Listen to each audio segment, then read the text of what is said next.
नमस्कार दोस्तों, स्वागत है आपका वी पॉलिटिकल चैनल में। और आज का हमारा टॉपिक है पितृसत्ता क्या है। भारत में महिला आंदोलनों ने पितृसत्ता की संरचना को किस प्रकार चुनौती दी है, व्याख्या कीजिए। अर्थात इस क्वेश्चन में हमें पितृसत्ता क्या है, पितृसत्ता के बारे में पढ़ना है और महिलाओं ने किस प्रकार आंदोलन करके पितृसत्ता को चुनौती दी है। यह इस वीडियो का पार्ट 2 है। पार्ट 1 हम डिस्कस कर चुके हैं। सेकेंड ईयर पॉलिटिकल साइंस के लिए इम्पॉर्टेंट टॉपिक है और ह्यूमन राइट्स के लिए भी इम्पॉर्टेंट टॉपिक है। अगर आपको ये वीडियो अच्छी लगे तो लाइक शेयर सब्सक्राइब ज़रूर करें। स्टार्ट करते हैं अपना टॉपिक। महिला आंदोलनों से पितृसत्ता को चुनौती। 19वीं सदी में देश में नव जागरण काल शुरू हुआ। इस नव जागरण कालीन चेतना के परिणाम स्वरूप सती प्रथा निषेध कानून, विधवा पुनर्विवाह को प्रोत्साहन मिला और इसी क्रम में धीरे धीरे स्त्रियों के लिए शिक्षा और विद्या प्राप्ति के द्वार खुलते चले गए। ठीक है, मतलब शिक्षा और विद्या के द्वार खुलते चले गए। सती प्रथा पर रोक लगने लगी और विधवा पुनर्विवाह को प्रोत्साहन मिला। इसमें मुख्य योगदान किसने दिया? राजा राममोहन रॉय, ईश्वर चंद्र विद्यासागर, केशव चंद्र सेन, ज्योतिबा फुले, सावित्रीबाई फुले, पंडिता रमाबाई जैसे समाज सुधारकों की इसमें अहम भूमिका रही।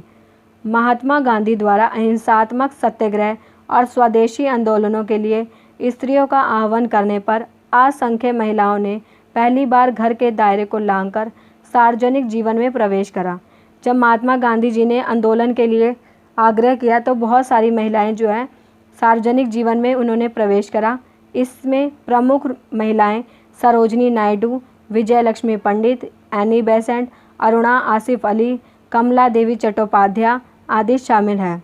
एक ही समय में दोहरी लड़ाई लड़ रही थी, एक उपनिवेशवाद के खिलाफ, दूसरी भारतीय पितृसत्तात्मक व्यवस्था के विरुद्ध। ये जो महिलाएं थी एक ही समय में दो लड़ाई लड़ रही थी, एक ब्रिटिश शासन के खिलाफ और दूसरी पितृसत्तात्मक व्यवस्था के खिलाफ। प्रमुख महिला आंदोलन। नक्सलवादी आंदोलन। 25 मई 1967 को पश्चिम बंगाल के सिलीगुड़ी जिले में नक्सलबाड़ी गांव से नक्सलवाद की शुरुआत हुई। इसकी शुरुआत मार्क्सवादी विचारधारा से प्रभावित दो युवाओं चारू मजूमदार और कानू सन्याल ने की थी। 67 में जो इसकी शुरुआत हुई पश्चिम बंगाल से, सिलीगुड़ी जिले से, नक्सलबाड़ी गांव से, इसलिए इसे नक्सलवादी आंदोलन कहा जाता है। इस हिंसक आंदोलन के पीछे उनका उद्देश्य गरीबों को साथ लेकर जमींदारों की ज़मीन पर कब्जा जमाना। इस आंदोलन में महिलाओं ने महत्वपूर्ण भूमिका निभाई। मतलब नक्सलवादी आंदोलन का मुख्य काम क्या था कि जमींदारों की ज़मीन लेकर उस पर कब्जा जमाना। इसमें महिलाओं ने महत्वपूर्ण भूमिका निभाई और बढ़ चढ़कर हिस्सा लिया और महिला जो है पुलिस को नक्सलियों की जानकारी देती थी। ठीक है। नवनिर्माण आंदोलन गुजरात में आरंभ हुआ और बिहार तक फैला। यह आंदोलन शैक्षिक संस्थाओं में भ्रष्टाचार के विरुद्ध छात्रों द्वारा शुरू किया गया। इस आंदोलन को किसने शुरू करा? छात्रों ने शुरू किया था शैक्षिक संस्थाओं के खिलाफ। बाद में इसमें मूल्य वृद्धि और काला बाजारी जैसे मुद्दे जुड़ गए। हजारों संख्या में महिलाएं इस आंदोलन का हिस्सा बन गई। हजारों की संख्या में जो है महिलाएं इसका हिस्सा बनी। धीरे धीरे यह विरोधी आंदोलनों के रूप में विकसित हो गया। यह जो है विरोधी आंदोलन के रूप में विकसित हो गया और सरकार की कठोर नीतियों की आलोचना करने लगा। जो नवनिर्माण आंदोलन था यह सरकार की कठोर नीतियों की आलोचना करने लगा। हालांकि यह बहुत ही बड़ा आंदोलन है जिसमें महिलाएं पहली बार सड़कों पर उतरी और पितृसत्तात्मक व्यवस्था को चुनौती दी। ये जो है बहुत बड़ा आंदोलन था जिसमें महिलाओं ने पार्टिसिपेट करा और पहली बार सड़कों पर उतरी और पितृसत्तात्मक व्यवस्था को चुनौती दी। संपूर्ण क्रांति आंदोलन। जयप्रकाश नारायण के नेतृत्व में संपूर्ण क्रांति के नारे के साथ यह आंदोलन इंदिरा गांधी के शासन के विरुद्ध चलाया गया। देशव्यापी आंदोलन महिला मुद्दों की दृष्टि से भी महत्वपूर्ण था।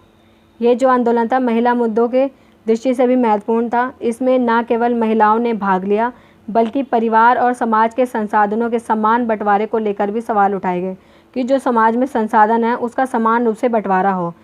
यह सवाल बहुत हद तक स्त्रियों में समानता और उनके उचित हक की मांग करते नजर आए। यह सवाल क्या थे? स्त्रियों की समानता और उचित हक की मांग करते नजर आए।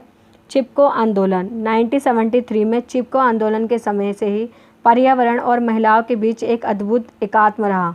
ठीक है, महिलाओं और पर्यावरण के बीच एक अद्भुत जो है एकात्म रहा है। वह अपने आप को पर्यावरण से बहुत ही करीब मानती हैं, जिसे नारीवाद में इको फेमिनिज्म के रूप में देखा गया। पर्यावरण को बचाने की लड़ाई स्त्रियों की अपनी लड़ाई है। पर्यावरण को जो बचाने की लड़ाई क्या थी? स्त्रियों की अपनी लड़ाई है, क्योंकि वह अपने आप को पर्यावरण से अलग नहीं मानती। स्त्रियां जो है अपने आप को पर्यावरण से अलग नहीं मानती। चिपको आंदोलन, भारत में चिपको आंदोलन, नर्मदा बचाओ आंदोलन, दोनों को ही इसी दृष्टि से देखा जा सकता है। नर्मदा बचाओ आंदोलन 1980 के दशक में हुआ। नर्मदा बचाओ आंदोलन में भी महिलाओं ने बढ़ चढ़कर हिस्सा लिया। सरदार सरोवर बांध बनाने और उसकी ऊंचाई बढ़ाने के खिलाफ भी उनकी लड़ाई वास्तव में नर्मदा नदी के साथ साथ ग्रामीण आदिवासी स्त्रियों के अस्तित्व की भी लड़ाई थी। ठीक है, ये ग्रामीण आदिवासी स्त्रियों के अस्तित्व की भी लड़ाई थी। मेधा पाटकर के नेतृत्व में यह लड़ाई लड़ी गई। भले ही स्त्रियां हार गई, लेकिन उन्होंने आंदोलन करने के अपने जज्बे से पूरे देश को परिचित करा दिया। इससे लोगों ने जान लिया कि महिलाएं भी जो है आंदोलन का नेतृत्व कर सकती हैं। हिंसा, यौन शोषण जैसे मुद्दे, महिलाओं ने समाज में अपनी भूमिका को बनाए रखने के लिए हिंसा, यौन शोषण, उत्पीड़न, बलात्कार, शराब पीकर मारना जैसे मुद्दे उठाए। ठीक है, महिलाओं ने इसका भी विरोध करा, जिससे सरकार का ध्यान इन समस्याओं की ओर गया और कानूनों में कुछ सुधार करके महिलाओं को भी पुरुषों के समान अधिकार प्रदान किए गए। महिलाओं को जो है पुरुषों के समान अधिकार प्रदान किए गए, जिससे पितृसत्तात्मक व्यवस्था को चुनौती मिली। महिलाओं की स्थिति को सुधारने के लिए संविधान में निम्नलिखित व्यवस्थाएं की गई। सबसे पहले अनुच्छेद 14 कानून के समक्ष समानता की बात करता है। अनुच्छेद 14 कानून के समक्ष समानता की बात करता है, जिसमें धर्म, जाति और लिंग के आधार पर कोई भी भेदभाव नहीं किया जाएगा। अनुच्छेद 16 द्वारा महिलाओं को राज्य के अधीन सेवाओं में नियुक्ति में आरक्षण प्रदान किया गया है। अनुच्छेद 325 द्वारा महिलाओं को भी पुरुषों के समान चुनाव में खड़े होने का अधिकार मिला है, कि महिलाएं भी पुरुषों के समान जो है चुनाव में खड़े हो सकती हैं।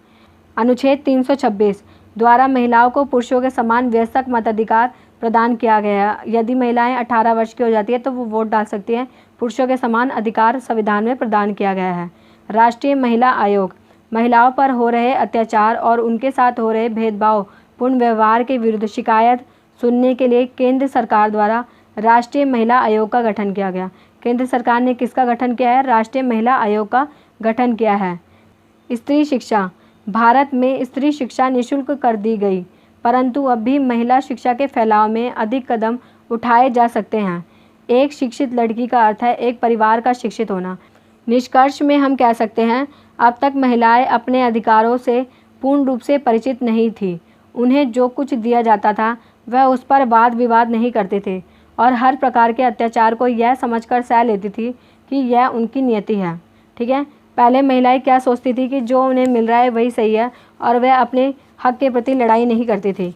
अंत में यही कहा जा सकता है कि पितृसत्ता को महिला आंदोलनों से चुनौती मिली है, कि जो पितृसत्तात्मक व्यवस्था थी जिसमें पुरुष का ही वर्चस्व होता था, उसे महिला आंदोलन से चुनौती मिली है और महिला आंदोलनों ने महिलाओं को उनके अधिकार के प्रति अत्यधिक सचेत और शिक्षित बनाया है।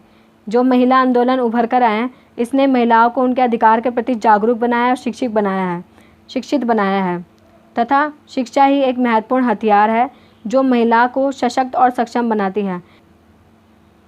अंततः यह कथन सही प्रतीत होता है कि यदि एक महिला शिक्षित होती है तो पूरा परिवार शिक्षित होता है। ये टॉपिक हमारा यहीं समाप्त होता है। अगर आपको ये वीडियो अच्छी लगी हो तो लाइक, शेयर, सब्सक्राइब ज़रूर करें और हमारे साथ जुड़े रहें। Thank you so much for watching my video. Thank you.